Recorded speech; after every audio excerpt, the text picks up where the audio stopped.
Hi, everyone. My name is Andrew Foglia. I'm the Deputy Director of Policy and International Affairs at the U.S. Copyright Office.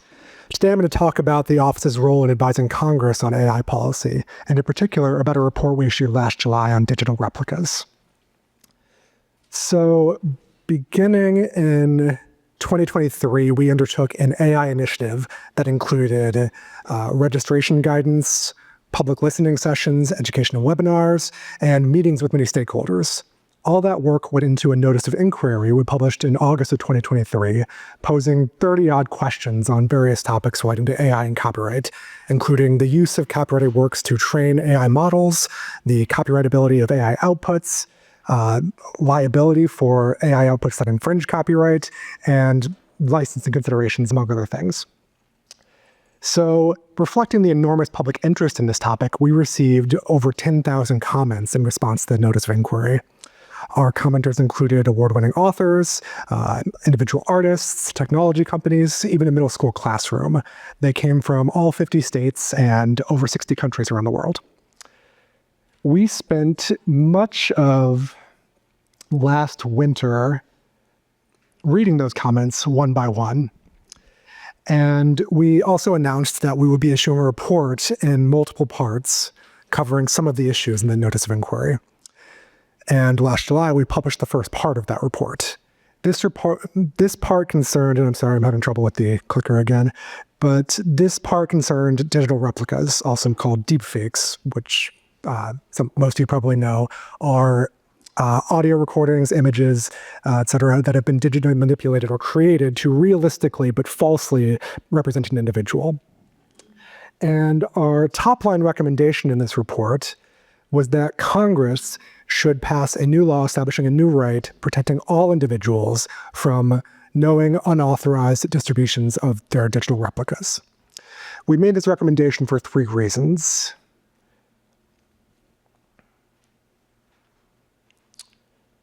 Well, first, because digital replicas have the potential to do a lot of harm. You can see here in the news, and I'm sure you've read, there are fears of labor displacement, of fraud, of political misinformation, deepfake pornography. Second, AI has made it possible to create digital replicas at a new speed and scale. It was previously the case that you could mimic someone's voice or Photoshop an image, but that took time and often special skill. With AI, increasingly, it does not. And third, we found that existing state and federal laws, wow, I've just zoomed by all the slides. Okay, well, we're going to ignore them for now. I apologize.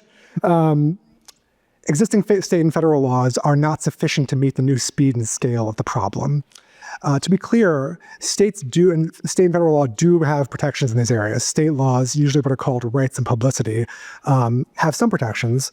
The problem is that not all states have those protections, and even the states that do have rights and publicity, they don't always protect everything you'd want to. Some of them, for instance, apply only to famous people, or only to images, but not voices. Federal law, similarly, does have some protections, but it doesn't reach everything. For example, copyright law can protect against the unauthorized distribution of a photograph of a person, but that protection belongs to the photographer, the copyright owner, not the actual person depicted, necessarily. And it protects the expressive choices of the photographer, not actually the likeness of the individual. So, bringing us back, we recommended that Congress establish a federal right protecting all individuals during their lifetimes from knowing unauthorized distributions of digital replicas. That breaks down into a few more specific recommendations, which I'm hoping to get on this slide here. But first, that it protects everyone, not merely the famous. Second, that it protects people during their lifetimes. We said that a post-mortem term of protection was not necessary, and if it were included, it should be short. Third, it should protect against knowing distributions and not accidental ones. The concern here being because digital replicas often deceive people, it's very possible somebody with good intentions could still not realize what they're sharing as a digital replica or not realize it was not authorized. Fourth, we said that online service providers should have some kind of safe harbor framework so that if they're in good faith trying to take down content and do the right thing, they have protections. Fifth, we said that your rights or your protection should be licensable, subject to safeguards, but you should not be able to permanently and fully transfer the right to somebody else. And 6, we said there should be explicit First Amendment protections. The reason for this is that oftentimes people will want to use a digital replica in a work of fiction or a parody, raising significant free speech concerns. So coincidentally, this is the day we came out with this report, members of the Senate introduced a bill with many of these same features. In our role advising Congress, we do work with congressional offices to answer policy questions and to provide technical assistance on legislation. So that was part 1 of our AI report. Part 2 actually came out just a few weeks ago, and that focused on the copyrightability of AI-generated material.